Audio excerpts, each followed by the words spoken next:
Okubala essuula 32. Abaana ba Lewubeeni n'abaana ba Gaadi baalina ensolo nnyingi nnyo nnyini.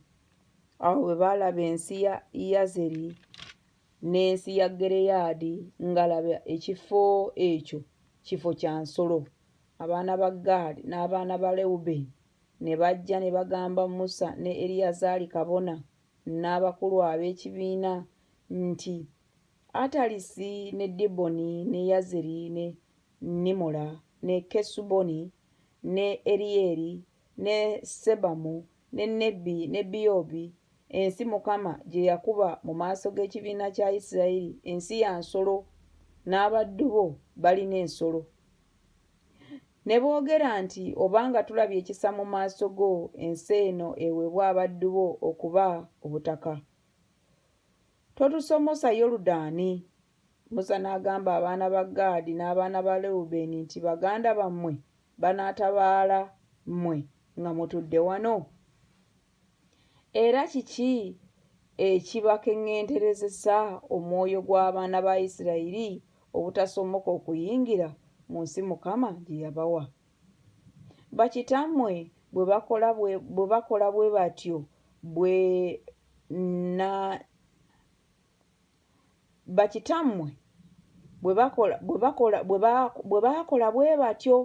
bwe nabatuma nga nnyima e Kadesu Banesa okulaba ensi.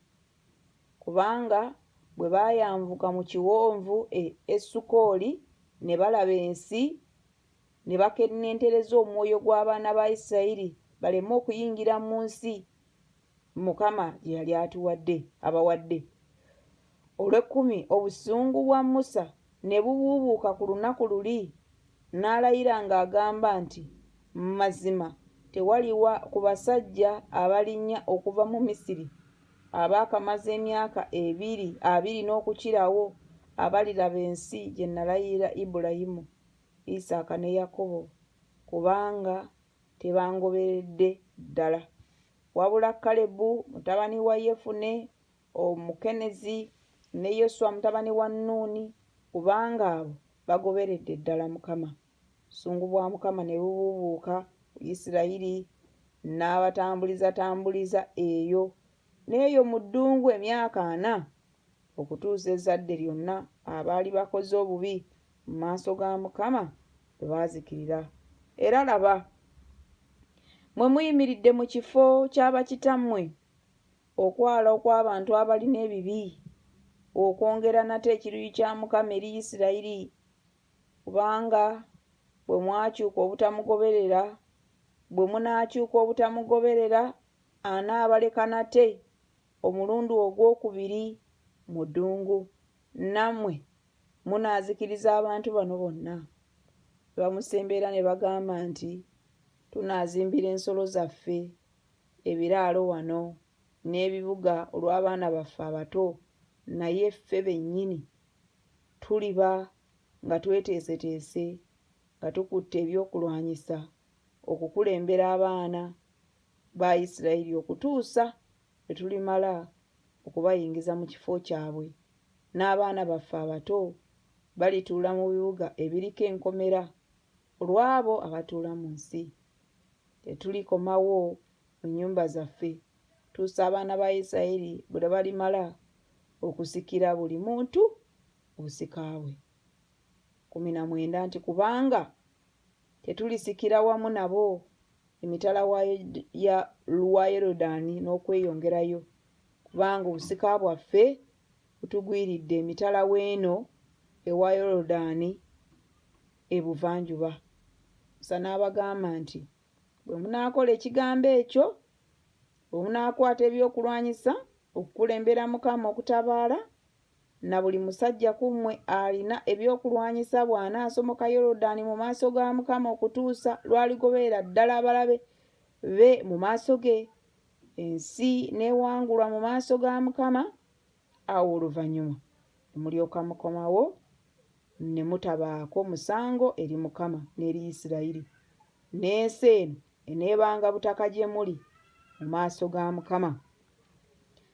naye bwe mutaakole bwe mutyo 23 laba nga mwonoonye Mukama era mutegeerere ddala okwonoona kwammwe kulibayigga. Muzimbire abaana bammwe abato ebibuga n'ebiraalo olw'endiga zammwe, era mukole ekyo ekifulumye mu kamwa kammwe. Abaana ba Gaadi n'abaana ba Lewubeeni ne bagamba Musa nti abaddu bo banaakolanga Mukama wange bw'alagidde.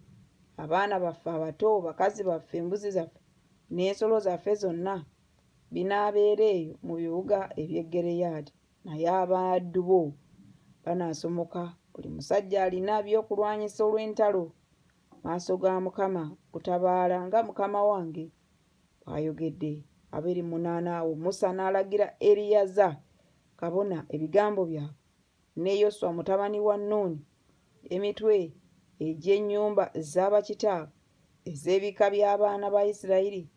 Musa n'abagamba nti abaana ba Gaadi n'abaana ba Lewubeeni bwe balisomoka Yoludaani awamu nammwe, buli musajja alina ebyokulwanyisa olw'entalo mu maaso ga Mukama, ensi n'ewangulwa mu maaso gammwe, kale mulibawa ensi y'e Giriyaadi okuba obutaka.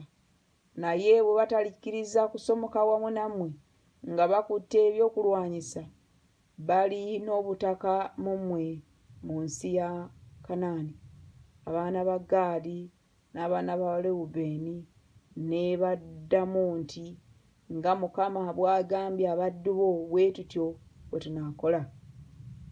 32 tunaasomoka nga tukutte ebyokulwanyisa mu maaso ga Mukama okuyingira mu nsi ya Kanaani, era obutaka obw'obusika bwaffe bulibeera naffe emitala wa Yoludaani. Musa n'abawa bo abaana ba Gaadi n'abaana ba Lewubeeni n'ekitundu ky'ekika kya Manase mutabani wa Yusufu, obwakabaka bwa Sikoni kabaka w'Abamoli n'obwakabaka bwa Ogi kabaka wa Basani, ensi ng'ebibuga byayo bwe byali, wamu n'ensalo zaabyo, bye bibuga eby'omu nsi eriraanyeewo. Abaana ba Gaadi ne basimba Diboni ne Atolosi ne Aloweri ne Atelosisosifani ne Yazeri ne Yogubeka ne Besunumira ne Besukalaani, ebibuga ebiriko enkomera n'ebisibo by'endiga. 37 Abaana ba Lewubeeni ne bazimba Kesuboni ne Eriyayeri ne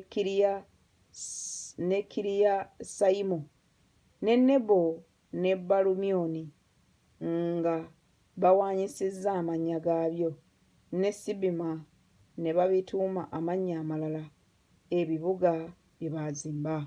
39 Abaana ba Makiri mutabani wa Manase ne bagenda e Giriyaadi ne bakirya, ne bagobamu Abamooli abaali omwo. Musa n'awa Makiri mutabani wa Manase Giriyaadi abeera omwo.